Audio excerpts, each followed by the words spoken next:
আসসালামু আলাইকুম।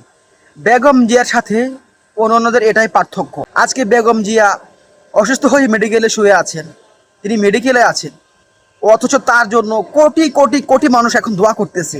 নামাজের পরে, নামাজের আগে, সিজদায় পড়ে তার জন্য কোটি কোটি মানুষ দোয়া করতেছে।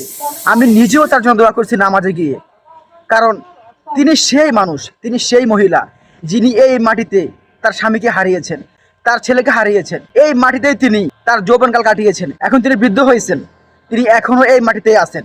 শত জুলুম, শত অত্যাচার, শত লাঞ্ছনা, অপমান।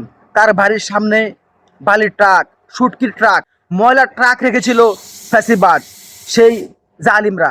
কিন্তু তিনি এত অপমানের পরও তিনি এই দেশ থেকে, এই দেশের মাটি থেকে তিনি যাননি। তিনি বলেছেন, আমার জন্ম হয়েছে এই মাটিতে, আমার মৃত্যু এখানেই হবে। আজকে দেখুন, যারা অ্যাকচুয়ালি খাঁটি দেশপ্রেমিক তাদেরকে আল্লাহ ভালোবাসেন। আমাদের বাংলাদেশের মোস্ট দুজন স্কলার্স যারা হক্কানি আলেম, তারা বলেছিলেন যে তাদের সাথে বেগম জিয়ার একান্ত আলাপ হয়েছিল।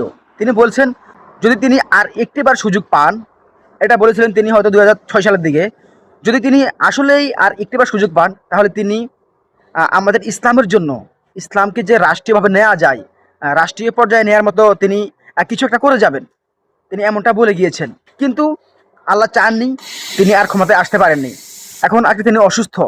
দেখুন, সেই ব্যক্তির জন্য মানুষ কী পরিমাণ দোয়া করতেছে। এটাই হচ্ছে একজন ভালো মানুষের গুণ, এটাই হচ্ছে একজন প্রকৃত দেশপ্রেমিকের যে মর্যাদা, বা আল্লাহর পক্ষ থেকে যে মর্যাদা বা যে সম্মান তিনি দিয়েছেন, এটাই তার সুফল বা এটাই তার ফল।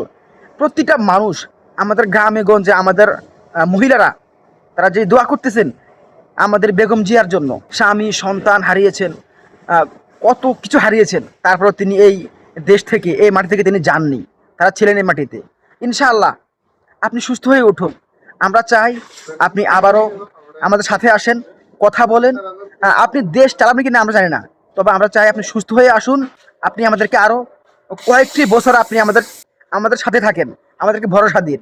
আপনার মতো দেশপ্রেমিক মানুষ আমাদের এই ছোট্ট বাংলাদেশে অনেক প্রয়োজন। ফি আমানিল্লাহ, প্রিয় নেত্রী বেগম জিয়া। আসসালামু আলাইকুম ওয়া রাহমাতুল্লাহি তাআলা ওয়া বারাকাতুহু।